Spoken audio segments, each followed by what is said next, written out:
우리 오늘 계속해서 우리 창세기 말씀 여러분들과 함께 나누면서 창세기를 통해서 또 우리에게 주시는 은혜를 한번 나누기를 소망합니다.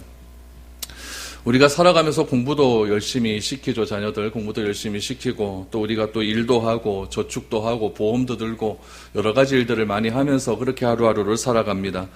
이렇게 하는 이유가 무엇일까요? 이유는 여러 가지가 있겠지만은 다 이렇게 모아보면은 다 잘 살고 싶은 욕망 때문에 그런 것 같습니다. 우리 모두는 좀 잘 살고 싶습니다. 그런데 잘 살고 싶은데 그 잘 살고 싶은 것도 우리 마음대로 잘 되지는 않는 것 같습니다. 살기도 쉽지 않고 죽는 것도 그렇게 쉬운 문제는 아닌 것 같습니다. 어떤 사람은 죽었으면 좋겠다라고 생각을 하는 사람도 있는데 내 마음대로 죽지 못하는 세상에 우리가 살아가고 있습니다. 그래서 우리가 이 짧은 인생을 살아가면서 나는 도대체 누구이고 내가 살아가는 이유는 무엇이고 왜 잘 살아야 하는지에 대한 근본적인 그런 해답이 없으면은 우리가 이 세상을 살아가는 의미를 그렇게 분명하게 찾아갈 수가 없는 것입니다. 그런 의미에서 성경은 우리에게 잘 살아가는 법이 무엇인지를 알려주고 있습니다. 왜 우리에게 사는 문제가 생겼고 왜 우리에게 죽는 문제가 생겼는지, 이 죽음의 문제를 우리가 어떻게 받아들이고 해결해야 할지를 성경은 우리에게 말을 해주고 있습니다. 오늘 이 창세기 2장 말씀을 통해서 이런 문제들, 우리 살아가는 것에 대한 여러 가지 문제들의 이유와 그 해답이 무엇인지를 여러분들과 한번 알아볼 수 있었으면 좋겠습니다. 오늘 말씀의 시작은 이제 천지를 다 창조하시고 하나님께서 7일째 되는 날 안식하신 이후에 하나님께서 창조하신 이 세상이 어떠했는지를 다시 설명하는 그런 장면으로 시작이 됩니다. 우리 4절에서 7절 말씀 같이 한번 보시겠습니다. 이것이 천지가 창조될 때의 하늘과 땅의 내력이니 여호와 하나님이 땅과 하늘을 만드시던 날에 여호와 하나님이 땅에 비를 내리지 아니하셨고 땅을 갈 사람도 없었으므로 들에는 초목이 아직 없었고 밭에는 채소가 나지 아니하였으며 안개만 땅에서 올라와 온 지면을 적셨더라. 우리 창세기 1장을 통해서 우리는 하나님께서 천지를 창조하신 사건에 대해서 우리가 한번 살펴보았습니다. 어떻게 창조했다고 그랬죠? 질서 있게 창조하셨고 또 분류대로 창조하셨습니다.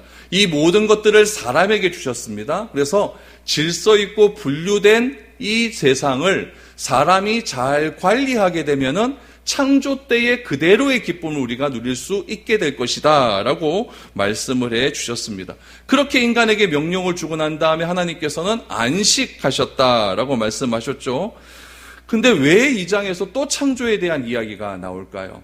1장과 2장의 창조에 대한 이야기는 차이점이 분명히 있습니다. 어떤 차이가 있냐면은 1장은 그냥 창조의 기사입니다. 순서대로 창조가 이렇게 되었다라고 했다면은 2장의 창조의 내용은 무엇이냐면은 사람 중심의 창조입니다. 사람의 관점에서 봤었을 때 창조를 우리가 어떻게 볼 수 있는가, 그 개념을 하나님께서는 2장의 말씀을 통해서 우리에게 말씀해 주십니다. 그럼 오늘 2장은 우리 사람의 개념 관점에서, 아담의 관점에서 바라볼 때 어떤 창조가 있었는지를 한번 생각해 보시면 좋습니다. 이제 모든 것이 다 창조가 되었습니다. 근데 여러분, 창조가 다 되었습니다. 창조가 다 되었는데 그 가운데 사람이 없다면 여러분 어떤 일들이 일어나게 될까요? 모든 창조는 여러분 사람을 위함이었습니다. 그래서 인간이라고 하는 정점을 향해서, 이 결승점을 향해서 첫째 날, 둘째 날, 셋째 날이 이렇게 이어가고 있다는 것을 우리는 발견할 수가 있습니다. 그렇다면은 인간을 왜 창조하셨을까? 1장에 보니까 하나님께서 인간을 창조하신 이유를 하나님의 형상과 모양대로 창조하셨다라고 말합니다. 하나님이 창조하신 세상 모든 만물 중에서 하나님의 형상과 모양대로 창조된 것은 하나도 없습니다. 오직 인간만이 하나님의 형상과 모양대로 창조되었다라는 겁니다. 하나님께서는 자신의 형상과 모양대로 사람을 창조하신 후에 그 사람과 친밀한 관계를 맺기를 원하셨습니다. 그 관계를 맺기 위해서 땅을 하나 주셨는데 그 땅이 무슨 땅이었냐면은 에덴이라고 하는 땅이었습니다. 여러분, 사람이 없는 땅에는 그럼 어떤 일이 일어날까요? 여러분, 집이 이렇게 있어요. 집이 있는데 집에 여러분 사람이 없어서 오랫동안 방치된 집을 뭐라고 하냐면 폐가라고 얘기합니다. 그 폐가에 한번 가보셨습니까? 가보면 엉망진창입니다. 막 거미줄 막 쳐 있고 사람이 한 몇 달만 안 살아도 왜 이렇게 집이 엉망인지 몰라요. 여러분들이 살고 있는 집도 그렇습니다. 살고 있는 집도 한 몇 달만 아니면 며칠만 없어도 괜히 휑하이, 그렇죠? 막 썰렁한 것이 막 그렇게 일어난다는 거죠. 모든 어떤 공간에는 사람이라고 하는 존재가 있을 때 그것이 의미가 있다라는 이야기입니다. 오늘 우리가 모여있는 이 교회라고 하는 가치도 무엇이 있어야 가치가 있냐면은 사람이 있어야 가치가 있는 것입니다. 교회는 건물의 가치가 있는 것이 아니라 이 교회라고 하는 곳은 사람의 가치가 충만해져 갈 때 그것이 진실된 교회가 될 수가 있는 겁니다. 그런 의미에서 창조라고 하는 것도 그 모든 순간순간의 가치가 누구를 향해 있다? 사람을 향해 있다는 것을 여러분들이 꼭 기억하셔야 됩니다. 2장을 시작하면서 우리 하나님을 표현할 때 우리 1장과는 조금 다른 표현이 나오기를 시작을 합니다. 1장에는 그냥 하나님이라고 나왔는데 우리 2장을 시작할 때 보니까 5절 말씀해 보니까 하나님을 어떻게 표현하냐면은 여호와 하나님이라고 표현을 합니다. 여러분, 여호와라고 하는 말이 무슨 의미일까요? 여호와라고 하는 말을 처음 듣는 사람은 누구일까요? 여호와라고 하는 말을 처음 듣는 사람은 모세입니다. 모세가 호렙산에서 떨기나무 가운데서 막 불타는 그 가운데서 하나님을 경험하게 됩니다. 그때 모세가 하나님께 묻죠. 하나님, 당신의 이름은 도대체 무엇입니까? 제가 그 과정을 오늘 칼럼에 잘 적어놨으니까 그거를 보시면은 좀 구체적인 사항을 알 수 있을 겁니다. 하나님, 당신의 이름은 무엇입니까? 라고 했더니 하나님께서 하시는 말씀이 무엇이냐면은 나는 스스로 있는 자다라고 말씀하신 것에서 붙여진 이름이 여호와라는 의미입니다. 그래서 이 여호와라고 하는 이 말은 스스로 있는 자다라고 하는 그런 의미가 담겨져 있죠. 그래서 이 여호와라고 하는 말을 어떤 분은 야훼이라고 부르죠. 우리 순복음교회 같은 데 보면 야훼의 하나님께서 이까지 않습니까? 그러니까 이게 여호와라고 하는 말을 히브리어하면 야훼를 말로 이렇게 바꿀 수가 있죠. 그럼 창세기라고 하는 책은 모세가 쓴 5권의 책 중에 한 권입니다. 그런데 우리가 생각하기에는 어떻게 생각하냐면은 창세기, 출애굽기, 레위기, 민수기, 신명기 이렇게 쓰니까 창세기가 제일 먼저 쓰이고 출애굽기 쓰이고 민수기 이렇게 순서대로 쓰인 것 같아요. 그런데 그렇지 않습니다. 이 모세가 쓴 5권의 책 중에서 제일 먼저 쓰여진 책은 무엇이냐면 출애굽기입니다. 출애굽기를 쓰였어요. 출애굽기를 쓰다가 보니까 왜 이스라엘 백성들이 애굽에 들어가게 됐지? 그것을 말하다 보니까 누구를 이야기해야 돼요? 요셉을 이야기해야 되는 거예요. 요셉의 사건을 이야기해야 되고, 요셉을 이야기하다 보니까 야곱이 이야기가 돼야 되고, 야곱을 이야기하다 보니까 이삭이 이야기되고, 이삭을 이야기하다 보니까 이스라엘 민족의 조상이었던 아브라함이 이야기가 돼야 되고, 그럼 아브라함은 어디서 나온 사람이냐? 그걸 이야기하다 보니까 뭐가 나오면 바벨탑이 나와야 되고, 그러다 보니까 노아가 나오고 천지창조 이야기가 나오게 되었다라는 이야기입니다. 그래서 여러분들이 기억할 건 뭐냐면은 모세가 창세기를 썼을 때 하나님의 이름이 여호와라는 사실을 알았을까요? 몰랐을까요? 알았어요. 출애굽기를 먼저 썼다니까요. 출애굽기에서 하나님께서 떨기나무 가운데 여호와라는 말을 들었잖아요. 그러니까 모세는 창세기를 썼을 때 여호와라는 말을 이미 알고 있었다는 거예요. 알고 있는 상태에서 창세기의 말씀을 우리에게 이렇게 기록을 하고 있다는 겁니다. 고대 이스라엘 사람들은요, 이 여호와라고 하는 이름을 굉장히 좀 두렵게 사용을 했습니다. 왜냐하면 십계명에도 보면은 너는 내 하나님 여호와의 이름을 망령되게 행하지 말라라고 하는 그런 말씀이 있지 않습니까? 그래서 성경을 필사하는 사람을 누구라고 했냐면 서기관이라고 했어요. 이 서기관이라고 하는 사람은 어떻게 했냐면 여호와라고 하는 말이 나오면 2가지를 했습니다. 첫 번째는 붓을 바꿔요. 그동안 쓴 붓은 부정해졌다는 얘기죠. 붓을 바꾸든지 아니면 붓을 깨끗하게 닦는 거예요. 닦아서 다시 여호와라고 하는 말이 나오면은 정결한 마음을 가지고 이렇게 붓으로 썼다고 이야기를 합니다.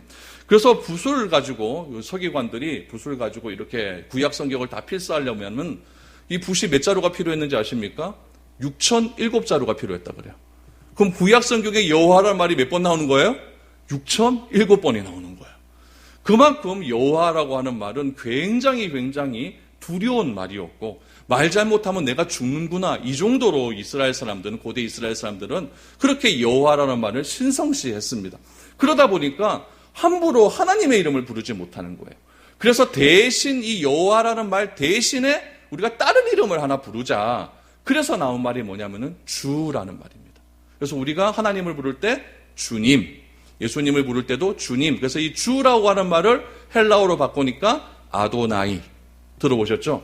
그래서 이렇게 나오게 되는 것이죠. 그래서 성경에도 보면 우리 주여 이런 말이 나오는 것은 무슨 의미냐면 주님이라고 하는 말이고, 이 주님이라고 하는 말은 여호와라고 하는 말을 대신해서, 여호와라고 하는 말을 잘못 사용하면 내가 죽을 수도 있으니까 내가 대신해서 쓰는 말이 주님이었다. 이렇게 생각하시면 좋을 것 같습니다. 이렇게 5절에서 이 모세는 여호와 하나님, 이제 하나님의 이름을 본격적으로 부르기 시작하는 거죠. 여호와 하나님이라고 하는 말을 사용하기 시작을 합니다. 5절 말씀을 다시 한번 보시니까 여호와 하나님이 땅에 비를 내리지 아니하셨고 땅을 갈 사람도 없었으므로 들에는 초목이 아직 없었고 밭에는 채소가 나지 아니하였으며 라고 말합니다. 그러니까 이 5절의 상태는 무엇이냐면 누가 없는 상태일까요? 사람이 없는 상태입니다. 사람이 없는 상태를 어떻게 표현하고 있냐면은 비가 내리지 않았대요. 비가 내리지 않았고, 특별히 여러분 우리가 주목해서 봐야 될 것이 무엇이냐면은 땅을 갈 사람이 없었다라는 이야기예요. 그러면은 범죄하기 전부터 일은 있었다 없었다? 있었어요. 이거를 잘 기억하셔야 돼요. 우리랑 기억하기에는 일이라고 하는 것은 내가 죄를 지어서 일이 생겼다 이렇게 생각을 하지만은 창세기 2장에서 땅을 경작할 사람이 없었다라고 하는 그런 말씀을 통하여서 이 죄를 짓기 전에도 일이라고 하는 개념은 있었다라는 것을 우리가 알 수가 있습니다. 그러면은 범죄한 이후의 일과 범죄하기 전의 일의 차이점은 무엇일까요? 범죄한 이후의 일은 무엇이냐면 고통이에요. 내가 아무리 일을 해도 땅은 우리에게 가시를 주고 땅은 우리에게 고통을 주고 내가 땀을 흘려야만 내가 소득의 열매를 얻을 수 있다라고 하나님께서 사람에게 징벌을 내리지 않습니까? 그렇다면 죄를 짓기 전에 경작했을 때의 일은 무엇이냐면은 풍성했다는 거예요. 일 자체가 행복했다는 거죠. 일 자체가 기뻤다는 이야기예요. 그래서 제가 가만히 한번 상상을 한번 해보니까 아담과 하와가 낮에는 열심히 일하고 일했을 때 직장 상사 욕하면서 일하는 것이 아니라 정말 기쁜 마음으로 일을 하고 집에 와서는 정말 좋았지 않냐? 오늘 일할 때 이런 과일을 하나 얻었어. 얼마나 좋은지 몰라. 이렇게 일을 주신 하나님에 대한 풍족함을 가지고 이렇게 서로 대화를 하면서 그 에덴에서 삶을 살았을 것으로 이렇게 생각이 됩니다. 그래서 죄를 짓기 전에는 일을 한 만큼의 소득이 우리에게 있었다라는 것을 알 수가 있는 것이죠. 그래서 5절 말씀을 다시 한번 보시면 땅을 갈 사람도 없었고 들에는 초목도 없었고 밭에는 채소도 나지 않았고 온 땅이 안개 자욱한 그런 곳이었다라는 것을 알게 됩니다. 그렇게 동산 가운데 사람이 없으니까 하나님께서 사람을 창조하시죠. 어떻게 창조하시는가 보십시오. 7절 말씀해 보니까 여호와 하나님이 땅에 흙으로 사람을 지으시고 생기를 그 코에 불어넣으시니 사람이 생명이 되니라. 사람을 뭘로 만들었다 그래요? 흙으로 만들었다 그럽니다. 근데 이 흙이라고 하는 말을 조금 우리가 좀 다르게 생각을 해봐야 돼요. 우리가 생각하는 흙과 히브리 사람들이, 이스라엘 사람들이 생각하는 흙에는 좀 차이가 있어요. 우리가 생각하는 흙은 이렇게 찰진 흙입니다. 아주 좋은 흙들 이렇게 생각을 하는데 이스라엘 땅에는 그런 흙 자체가 없어요. 아주 건조한 흙이에요. 좀 마른 흙이에요. 그래서 이 흙이라고 하는 히브리어를 아파르라고 하는데 이거를 번역해 보면 흙이라고 번역을 안 하고 먼지라고 번역을 했어요. 그러니까 하나님께서 우리를 창조하실 때 흙으로 창조하셨다라고 하는 표현보다는 뭘로 창조했다? 먼지로 창조했다. 티끌로 창조했다. 이렇게 말하는 것이 훨씬 정확한 표현입니다. 그러면 우리 인간의 실존은 뭐냐? 뭐로 만든 존재다? 먼지로 만든 존재예요. 먼지만도 못한 존재. 먼지로 만든 존재라는 거죠. 그래서 나라고 하는 사람은 뭘로 만들었다? 먼지로 만든 존재다라는 것을 내가 인식하는 순간 교만해지지 않습니다. 먼지보다 못한 게 뭐 있습니까? 다 먼지보다 잘난 것 아닙니까? 나는 먼지로 만들었다. 내가 먼지로 만들었다는 사실을 인정하지 못하고 나는 네보다 잘났다라고 생각하니까 내가 자꾸 교만해지는 거예요. 그래서 나라고 하는 실존은 원재료는 뭐다? 먼지다. 이것을 여러분들 꼭 기억을 하시기를 바랍니다. 이 먼지로 만든 인간의 어떤 형체에다가 하나님께서 뭐를 넣으시냐면은 생기를 불어 넣어 주셨습니다. 생기라고 하는 것은 무슨 말이냐면 호흡이라는 뜻입니다. 호흡. 그러니까 생명의 호흡을 뜻하는 거예요. 먼지로 어떤 형체를 만들어 놓고 그 코에 호흡을 불어넣으시니까 그 형태가 뭐가 되었냐면은 생명이 있는 어떤 형태, 생명체가 되었다라고 말을 하는 거죠. 그래서 여러분이 7절의 말씀을 좀 쉽게 풀이하면은 이렇게 풀이할 수가 있어요. 하나님께서 먼지로 사람을 만드시고 생명의 호흡을 코에 불어넣으시니 사람이 살아있는 존재가 되었다. 훨씬 더 쉽죠? 이렇게 표현을 할 수가 있는 겁니다. 그럼 여러분 반대로 생각을 해보죠. 먼지로 하나님께서 어떤 형태를 만드셨는데 그 가운데 뭘 넣었다? 호흡을 불어넣으시니까 생명이 있는 존재가 되었어요. 반대로 그 호흡을 하나님께서 거두어 가시면 어떻게 되겠습니까? 사람은 죽는 거예요. 그게 사람이 살고 죽음입니다. 그래서 우리가 욥기를 보시면은 욥이 자신의 고통을 가리켜서 이렇게 표현을 하고 있습니다. 욥기 10장 9절 말씀을 한번 보시기 바랍니다. 같이 읽어보죠. 시작. 기억하옵소서. 주께서 내 몸 지으시기를 흙을 뭉치듯 하셨거늘 다시 나를 티끝으로 돌려보내려 하시나이까. 어디로 돌려보낸다? 티끝으로 돌려보낸다. 처음에는 흙을 뭉치듯 하였다. 티끝을 가지고 흙을 뭉치듯 이렇게 뭉쳐서 사람을 만들었는데 이제 저 욥이 너무너무 고통이 심한 거예요. 심해가지고 죽을 것 같으니까 자신의 죽음을 어떻게 표현하고 있냐면은 나를 다시 티끝으로 보내려고 하나이까, 먼지로 보내려고 하나이까, 이렇게 고백을 하고 있다는 이야기입니다. 그래서 하나님께서 사람을 먼지로 만드시고 티끝으로 만드시고 그 가운데 하나님의 호흡을 불어넣으시니까 사람이 생명이 있는 육체가 되었다. 이것이 하나님께서 사람을 창조하시는 과정이었다라는 이야기입니다. 그 살아있는 생명체를 하나님께서 어디로 인도하시냐면은 좋은 집으로 인도를 하십니다. 그 집의 이름이 무엇이냐면은 에덴이라고 하는 집입니다. 그 에덴이라고 하는 집이 어디에 있었느냐? 동쪽에 있었다라고 말을 합니다. 그래서 우리가 에덴을 뭐라고 얘기하면 에덴 동산이라고 이야기해요. 우리 8절 9절 말씀을 한번 보시죠. 여호와 하나님이 동방에 에덴의 동산을 창설하시고 그 지으신 사람을 거기 두시니라. 여호와 하나님이 그 땅에서 보기에 아름답고 먹기에 좋은 나무가 나게 하시니 동산 가운데에는 생명나무와 선악을 알게 하는 나무도 있더라. 하나님께서 사람을 어디에 살게 하셨다? 에덴에 살게 하셨다라고 말합니다. 그럼 에덴이란 말의 뜻은 무엇이냐? 기쁨이라는 뜻이에요. 그러니까 에덴 동산은 기쁨의 동산입니다. 정말 기쁜 동산이에요. 하나님께서 두신 곳, 먼지와 티끝으로 사람을 만드시고 그 사람의 몸에 생명을 호흡을 넣으시면 그것이 움직이게 됩니다.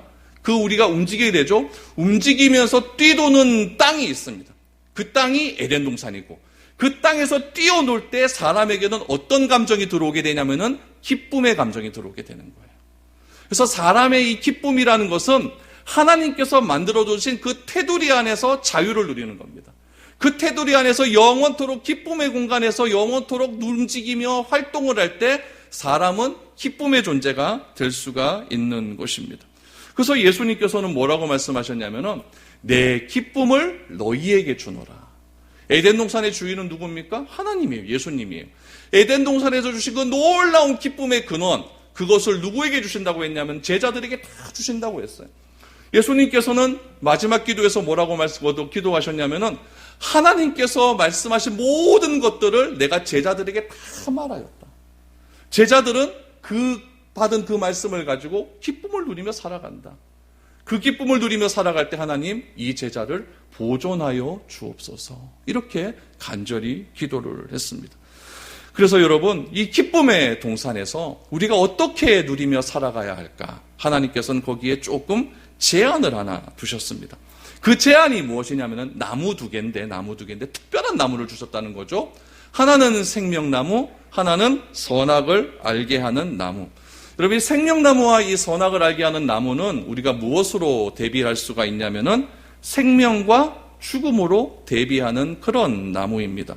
여러분, 생명과 죽음이라는 것은 결국 사는 길과 죽는 길입니다. 오늘 이 말씀을 여러분들이 잘 기억을 하셔야 됩니다. 특별히 우리가 읽었던 본문 말씀 17절 말씀에 보니까 선악을 알게 하는 나무의 열매는 먹지 말라. 내가 먹는 날에는 반드시 죽으리라 하시니라고 했으니까 이 선악을 알게 하는 나무의 어떤 본질은 죽음이라는 것을 알 수가 있고 생명나무의 본질은 생명이다라는 것을 알 수가 있습니다. 그럼 여러분 많은 사람들이 이렇게 이야기합니다. 왜 먹지 말라고 하실 것을 에덴에 만들어 놓았을까? 이렇게 이야기를 많이 합니다. 인간에게는 하나님께서는 인간에게 무엇을 주셨냐면 자유를 주셨어요. 그 자유를 무엇이라고 하냐면 자유의지, 선택의지라고 이야기를 합니다. 이런 말 들어보셨죠? 자유의지. 그래서 우리 사람에게는 다 자유의지가 있습니다. 교회에 올 자유도 있고 안 올 자유도 있고 다 자유가 있는 거예요. 그럼 이 사람은 얘기합니다. 왜 하나님께서 선택권을 주셨냐라고 말을 하는 거죠. 애초부터 이런 것을 선택하지 못하도록 막아놓으셨다고 한다면은 꼭 괴능론데 왜 이런 걸 놔두셔가지고 우리한테 이게 죄가 들어오게 하셨냐. 그래서 죄의 책임을 하나님께 몰고 가려는 그런 사람들이 많이 있습니다. 그러나 하나님의 뜻은 무엇이었냐면은 여러분 잘 기억하셔야 될 게 기쁨의 동산에서 사람으로 하여금 어떤 것을 선택함으로 누릴 수 있는 기쁨을 얻게 하기 위함이었습니다. 여러분 사람이 영원히 산다고 한번 생각해 보십시오. 죽지 않아요. 영원히 산다고 생각해 보시면 여러분 그 안에서 내가 무엇을 선택했을 때의 기쁨이 얼마나 클까요? 그런데 여러분 영원히 산다고 하면 그 선택할 의미가 있을까요? 필요가 없어요. 내가 영원히 사는데 뭐 그런 것들 뭐 선택하며 살아가느냐, 그냥 대충 살면 되지. 이렇게 생각이 안 되겠어요? 우리의 삶이 유한하기 때문에 무엇인가를 선택할 때 나에게 오는 기쁨은 참으로 크다는 것을 하나님께서 우리에게 알려주기 위함이다라는 이야기죠. 그래서 이 선악을 알게 하는 나무의 과실을 먹지 말라라고 하는 이유는 무엇이냐면은 그것이 하나님과 붙을 수 있는 유일한 길이었습니다. 여러분 하나님께서 사람을 왜 창조하셨다고 했죠? 관계 맺으려고. 관계 맺는 것은 무엇을 통해서 관계가 유지될 수 있냐면 서로 대화를 통함으로 관계가 유지될 수가 있습니다. 자주자주 만나야 돼요. 근데 선악을 알게 되면은 사람이 선악의 기준 대신 하나님께 물어보지를 않습니다. 우리가 하나님께 기도한다라고 하는 것은 무엇이냐면 선택권을 하나님께 드린다는 이야기예요. 그렇죠? 하나님께 기도하고 내가 한번 선택해보겠습니다. 이렇게 얘기하지 않습니까? 그런데 만약에 여러분 내가 어떤 선택하는 일이 옳은지 그른지를 하나님께 물어봐야 되는데 그렇지 않고 내 마음대로 하기 시작을 하면은 하나님의 존재는 필요가 없게 되는 겁니다. 인간은 하나님의 형상과 모양대로 지음을 받았어요.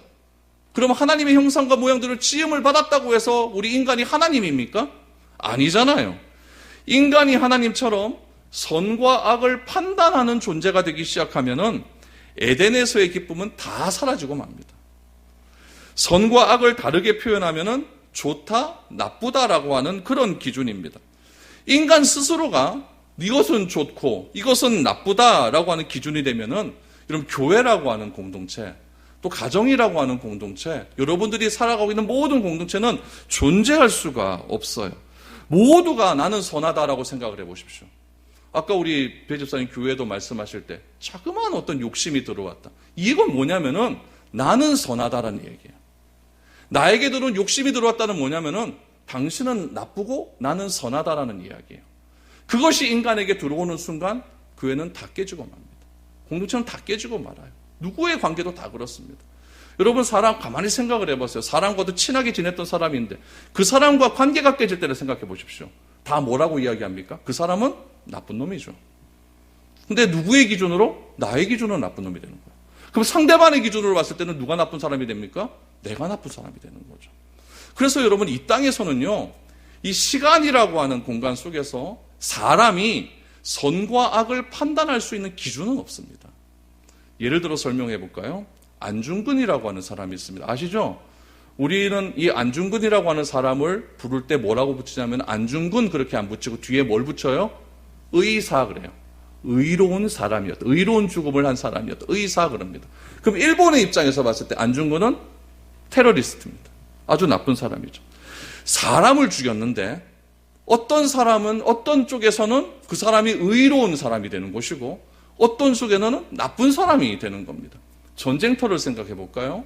전쟁터에서 사람을 죽입니다. 그러면은 사람을 죽인 사람은 의로운 사람이 되는 거예요. 우리 편의 입장에서는 보면. 그럼 상대편의 입장에서 보면 사람을 죽인 나는 뭐가 됩니까? 살인자가 되는 거죠. 그래서 이 땅에서 인간들이 기준할 수 있고 인간들이 판단하는 선악의 기준은 존재하지 않습니다. 다 내 입장이에요. 다 내 입장에서 봤을 때 선악을 판단하게 되는 거예요. 그래서 하나님께서는 우리가 사는 곳에서 어떻게 살아가는 것이 참된 기쁨의 삶인가? 그것을 하나님께서 정확하게 규정시켜 주는 것이 무엇이냐면은 생명나무와 선하게 알게 하는 나무의 열매를 두어서 거기까지는 가지 말아라. 그 대신에 너네들이 마음껏 누려라 라고 말씀을 하고 있는 것입니다. 그래서 우리가 하나님께서 우리로 하여금 선악을 알게 하는 나무를 선택하지 말고 생명나무를 선택해서 인간은 피조물이다. 다시 말하면 창조주이신 하나님의 말씀을 늘 언제나 들어야 한다는 존재이라는 것을 알려주기 위해서 뭘 만드셨다? 뭘 만들어 놓으신 거예요? 선악을 알게 하는 나무의 실과를 만들어 놓으셨다라는. 그래서 자유의지를 주신 거예요. 그 선택은 내가 에덴에서 영원토록 기쁨을 누리게 하기 위함이지, 그 기쁨을 통해서 하나님은 사랑이시고 하나님의 은혜라는 것을 깨닫게 하기 위함이지 우리를 제한하기 위함은 아니었다는 것을 반드시 기억을 해야 됩니다.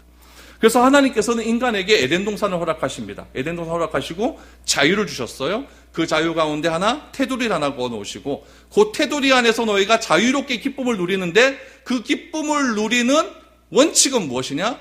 하나님은 창조주시고 나는 피조물이다. 이 관계를 분명히 하라는 거예요. 이 관계는 뭐를 통해서 할 수가 있느냐? 선하게 알게 하는 나무의 실과를 가까이 하느냐 안 하느냐. 거기에 달려 있다라는 이야기입니다. 그래서 하나님께서는 인간이 존재하는 모든 곳에서 이 기쁨이 확장되기를 원하셨어요. 고대 이스라엘 사람들은 이 땅의 영역이 확장되는데 가장 필요한 요소를 무엇이라고 생각했냐면 물이라고 생각을 했습니다. 그럴 수밖에 없겠죠. 이스라엘 땅은 물이 없으면 존재할 수가 없는 그런 땅이, 또 물 자체도 없는 땅이기 때문에. 그래서 하나님께서는 이 에덴이라고 하는 곳에 물의 근원을 만들어 놓으셨어요. 고고학자들이 막 연구를 했습니다. 막 연구를 했더니 오늘 성경에 보면 4개의 강이 나오는데 비손이라고 하는 강과 기혼이라고 하는 강의 위치는 정확하게 알지 못합니다. 비손, 그래서 또 수목원 앞에 그 학원을 얘기하지 마십시오. 그렇죠?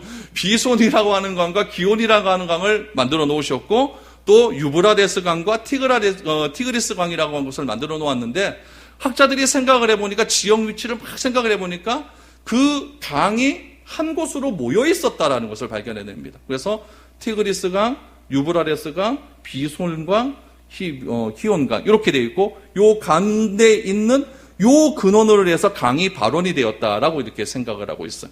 그 강의 근원이 어디라고 생각하냐면 에덴이라고 생각하는 거예요. 요즘으로 하면 이란 그쪽입니다. 이란 그쪽이에요. 그래서 그쪽을 막 사람들이, 과학자들이 막 탐구를 했는데도 안 나와요. 그걸 어떻게 찾을 수가 있겠습니까? 그래서 하여튼 그런 쪽에 위치해 있는데, 지정학적으로 그런 쪽에 위치해 있는 것이라고 추측은 하고 있는데 정확한 곳은 알지 못합니다. 인간은 하나님께서 지으신 에덴 동산에서 물의 근원이 발휘가 됩니다. 10절에서 14절 말씀해 보니까 4개의 강의 근원이 나오게 되는데 그 4개의 강을 통하여서 인간은 강을 따라서 생명이 확장되기 시작합니다. 강을 따라서 생명들이 자라나기를 시작하는 거예요. 그 자라남이 점점 강을 따라서 확장이 되어 가는 거예요. 이것이 무엇의 확장이겠습니까? 에덴의 확장이에요. 에덴은 점점 확장되어 나아간다는 겁니다. 이 에덴의 확장을 요즘 말로 하면 예수님께서는 뭐라고 하셨냐면은 하나님 나라 이렇게 표현하신 거예요. 그래서 예수님이 계신 그곳이 바로 하나님 나라가 될 수가 있는 것이죠. 그렇다면 우리가 다시 한번 돌아가서 이 확장된 에덴이라고 하는 점점 확장된 동산에서 절대 하지 말아야 될 것이 하나 있다. 그건 뭐다? 인간이 선악간의 판단 기준이 되어서는 안 된다. 그래서 예수님께서도 남을 판단하지 말아라. 바울도 남을 판단하지 말아라. 남에게 욕하지 말아라. 이렇게 예수님께서 말씀을 해 주신 것입니다. 15절 말씀 보시죠. 여호와 하나님이 그 사람을 이끌어 에덴 동산에 두어 그것을 경작하며 지키게 하시고, 경작이라고 하는 말이 또 등장을 하기 시작합니다.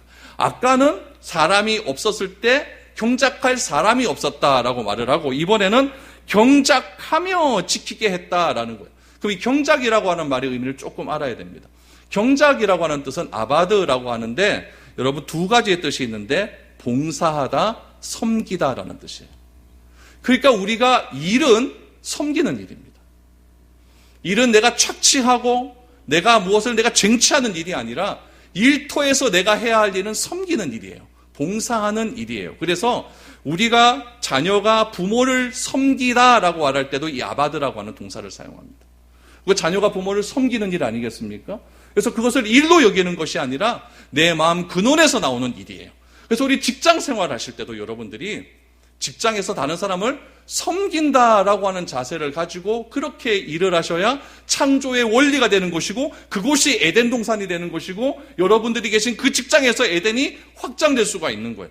근데 이놈의 직장, 그놈의 상사는 진짜 맨날 일해버리면 그곳은 천국이 아니라 에덴이 아니라 지옥이 되는 거예요. 저는 여러분들의 직장이 에덴이 될 수 있기를 축복합니다. 그렇게 되셔야 돼요. 그래야 그곳이 내가 존재 이유가 되는 것이고 내가 그곳에서 교회가 될 수가 있다는 이야기예요. 그래서 죄가 들어오기 전에 아담은 에덴에서 이렇게 일하는 것이 단순히 생계의 수단은 아니었어요. 하나님께서 창조하신 모든 자연 관물을 섬기는 일이었어요.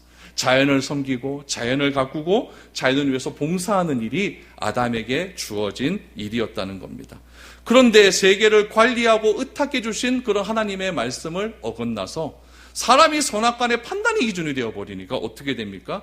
이 노동이라고 하는 것이, 일이라고 하는 것이 타락이 되어서 일을 안 하고 사는 것이 내 생애의 최고의 목표다라고 하는 이상한 생각들이 이 땅 가운데 들어오기 시작하는 거죠. 그래서 여러분 자녀들에게 잘 가르쳐야 돼요. 일은 축복이다. 일은 축복. 괜히 건물주 되려고 그렇게 노력하지 마시고 일에서 기쁨을 얻을 수 있는 그런 성경적인 원리가 우리 가운데 있어야 된다라는 것을 여러분들이 삶을 통해서 자녀들에게 보여주셔야 됩니다. 그래야만 자녀들도 그 직장에서 충분한 축복을 얻을 수가 있는 것이죠. 마지막으로 다시 한번 보겠습니다. 16절 17절 말씀에 다시 한번 보죠. 여호와 하나님이 그 사람에게 명하여 이르시되 동산 각종 나무의 열매는 내가 임의로 먹되 선악을 알게 하는 나무의 열매는 먹지 말라. 내가 먹는 날에는 반드시 죽으리라 하시니라. 동산 각종 나무의 열매는 마음껏 먹으라고 하셨습니다. 한 가지 먹지 말라고 했어요. 그럼 여러분 생각하세요. 여기서 좀 생각을 좀 많이 하셔야 돼요. 뭘 생각하느냐. 동산 모든 나무의 열매는 먹고 나머지 하나는 먹지 말아라. 그러면 하나님께서 사람에게 말씀하신 원래의 의미는 먹으라는 데 있을까요? 먹지 말라는 데 있을까요? 어디에 더 포커스를 낮출까요? 먹으라는 데 있는 거예요. 먹으라는 데 있는 거죠. 하나님의 인간의 범위가 얼마나 넓습니까? 이거를 여러분 우리 수학적으로 계산하기가 좀 어렵지만은 수적으로 계산을 해보면 하나님께서 우리 인간에게 맡겨주신 자유는 99.99999999999%예요. 딱 하지 말라는 거 0.000000001%예요. 여러분 사장님도 직원에게 이거 해라 하지 마라 합니다. 그럼 우리가 그 말을 들어요 안 들어요? 들어요. 왜 듣습니까? 그 사람이 직책이 높고 그 사람이 나한테 돈 주니까 들어야 되죠. 하나님은 모든 세상 만물의 주인 아닙니까? 그분이 요거 하나 하지 말라는데 왜 이거 갖고 자꾸 시비를 거는지 모르겠어요. 요거 안 하면 너희가 기쁨에 누린다. 다른 거 다 해라. 우리 애들 그렇잖아요. 10시까지 들어오지 말라고 하면 몇 시에 들어와요? 11시에 들어오잖아요. 우리 집도 그랬어요. 꼭 하지 말라는 거 그거 하나만 그렇게 하는 게 인간이에요. 다 자유를 주는데. 그러면 왜 하나님께서 이렇게 금지 명령 내렸을까요? 우리에게 살라고 매든 살라고. 얼마 전에 타이거 우즈가 우리나라 좋은 차 타고 가다가 사고가 났어요. 커브길에 금지 명령이 딱 있었습니다. 71km. 근데 그 친구가 조사를 해보니까 몇 킬로미터 달렸어요? 140을 달렸대요. 커브길에서 71km 달렸는데 140 달리면 이런 브레이크 잡아야 돼요? 악셀레터 잡아야 돼요? 브레이크 잡아야죠. 왜 운전 못하는 것처럼 악셀레를 잡으니까 둥글 넘어진 거 아니에요. 그러면 그 금지 명령은 살리기 위함입니까? 죽이기 위함입니까? 살리기 위함이에요. 도로 표지판 하나에도 여러분 사람의 생명이 달려 있습니다. 그렇다면 하나님의 금지 명령은 어떨까요? 하나님이 인간에게 금지 명령을 내리시면 안 되는 분이실까요? 아니잖아요. 하나님이 그것 하나 못 하시는 분일까요? 그것도 아니잖아요. 하나님은 창조 질서를 만드신 기준입니다. 창조 질서를 만드신 그 기준을 가지신 분이 사람에게 그거 하나 하지 말라는 것, 그거를 왜 사람이 안 지킬까요? 하나님께서 그 권위를 지키기 위해서 하나님께서 요거 하나 하지 말라라는 것은 나는 창조주고 너는 피조물이라는 거예요. 그 권위를 지키기 위해서 분명히 그 권위와 질서를 지키기 위한 방법이 뭐냐면은 요거 하나 먹지 말아라. 요거였어요. 그런데 인간이 그것을 어기게 되자 어떻게 되냐면은 하나님의 창조주로서의 권위가 땅에 떨어집니다. 여러분도 그렇잖아요. 자녀들에게 뭐 하나 하지 말라 그러는데 그것만 골라서 해요. 그럼 하는 말이 뭡니까? 네 엄마 아빠 무시하나? 다 제가 경험한 일입니다. 여러분들은 안 그래요. 여러분들도 그렇잖아요. 여러분들도 하지 말라 그러지 골라면 네 엄마 무시하나? 네 내 말 왜 이렇게 안 돼? 왜 난 무시하나? 이런 말 안 하잖아. 하나님도 그거죠. 하나님도. 에덴 동산에서 하나님이 사람에게 주신 명령은 모든 것을 먹을 수 있는 자유입니다. 원래 금지라는 것은 자유가 무엇인지 알고 그 한계를 깨닫게 하여 안전하게 인간을 지켜주기 위함. 그래서 에덴에서 뭘 누리라? 기쁨을 누려라. 기쁨을 누려라. 모든 것은 해도 되지만 안 되는 것 딱 하나. 모든 것은 허락되지만은 그 허락의 기초를 흔드는 것은 하지 말아라. 이 얘기죠. 우리에게 인권은 있지만 인권의 기본적인 틀을 깨는 것은 하지 말아라. 카자흐스탄에는 이런 풍습이 있습니다. 결혼을 하는데 어떻게 하냐면은 여자를 납치해서 결혼을 해요. 여자가 이렇게 지나가잖아요. 그러면 여자를 차에 그냥 납치해서 태웁니다. 태워갖고 결혼을 시키는데 어떻게 결혼을 하냐면은 납치한 여자에다가 흰 두건을 머리에다 딱 씌우면은 여자가 허락한 거로 간주가 되는 거예요. 얼마 전에 그곳에서 무슨 일이 있었냐면 체육 여교산 여자 선생님이 하나가 체육 선생님인데 길거리에서 납치가 됐어요. CCTV에 보니까 차 번호판도 다 보이고 사람 얼굴도 다 나와요. 그 가족이 화가 나가지고 전화를 해서 경찰한테 우리 딸이 납치되었습니다. 빨리 구해주세요. 그때 경찰이 뭐라고 합니까? 이제 결혼식 준비나 잘 하십시오. 이렇게 했다는 거예요. 그러다가 결국에는 그 여자 선생님이 어떻게 됐냐면은 시체로 발견됐어요. 그 여자를 납치한 그 사람도 자살해버린 거예요. 그럼 이런 것들이 왜 있느냐? 이런 것들이 왜 있느냐? 그 나라의 문화래요. 그래서 5명 중에 2명은 그렇게 결혼한답니다. 근데 그 납치된 그 그 납치된 여자가 인터뷰를 했어요. 뭐라고 얘기하냐면 왜 프로포즈를 이렇게 하냐는 거예요. 사람답게 할 수 없냐는 거예요. 그 결혼이라는 것도 신성한 건데 그 결혼의 틀을 깨면서까지 할 필요는 없잖아요. 우리 사람에게도 사람으로서의 존중받을 권리가 있는데 그 존중받을 권리를 깨가면서 사람을 존중할 필요는 없잖아요. 사람을 사랑하면은 살아가는 대로 했는데 왜 뒤쫓아가서 스토커 짓을 합니까? 그것은 사람을 존중을 깨버리는 일이잖아요. 이 사회에 이런 것들이 벌어져요. 왜 그럴까요? 사람 스스로가 선악을 아는 기준이 되었기 때문에 그래요. 그러므로 이 교회 안에서도 이 나라 가운데서도 우리가 사는 모든 곳에서도 내가 판단하는 기준이 되어서는 안 됩니다. 그래서 우리 역대기에도 보면은 다윗이 꼭 하나님께 묻습니다. 하나님 어떡할까요? 하나님 내가 전쟁에 나갈까요 말까요? 하나님이 블레셋을 치러 올라가라. 그럼 어떻게 올라갈까요 하나님? 이렇게 해라. 예 하나님. 그렇게 했더니 이겼어요. 성경은 뭐라고 정의하시는지 아십니까? 다윗이 가는 곳마다 여호와께서 승리하게 하셨더라. 아멘. 사람의 기준으로 판단하지 않는 거예요. 그래서 우리 그리스도인이 에덴의 기쁨을 회복하기 위해서는 선과 악을 판단하는 삶을 살면 안 된다는 거예요. 그래서 교회는 어떤 곳이 되어야 되느냐? 회복된 에덴이 되어야 돼요.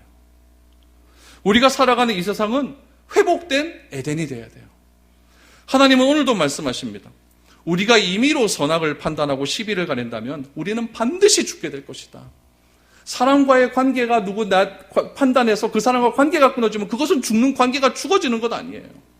교회에서 누군가를 판단해서 그 사람이 떨어져 나가면 교회가 죽어지는 것 아니겠습니까? 반드시 죽게 된다. 반드시. 죽음은 그렇게 해서 우리에게 오게 되는 거예요. 우리가 살기 위해서 판단하는 것을 멈추어야 됩니다. 나는 반드시 옳고 너는 악하다는 것만 따지고 들면 다 죽게 된다는 이야기죠. 그럼 우리는 무엇을 먹어야 되느냐? 생명나무를 선택해야 돼요. 그 생명나무가 뭘까요? 하나님의 말씀입니다. 이 하나님의 말씀대로 우리가 사는 법을 배워야 됩니다. 어떻게 하는 것이 하나님을 창조주 하나님으로 본의를 살려주고 나는 피조물로서 이 땅에서 살아갈 수 있는 것인가? 이거를 배우는 곳이 교회입니다. 하나님께서 사랑하라 그랬으니까 교회에서 사랑을 한번 연습해 보는 거예요. 세상에서 하니까 잘 안 돼요. 그러니까 교회에서 한번 해보는 거예요. 저 사람은 진짜 나하고 안 맞는데 한번 사랑해 보기로 결단 한번 해보는 거예요. 사랑은 오래 참는 거라 했으니까 한번 참아보는 거예요. 한번 그렇게 해보는 거죠.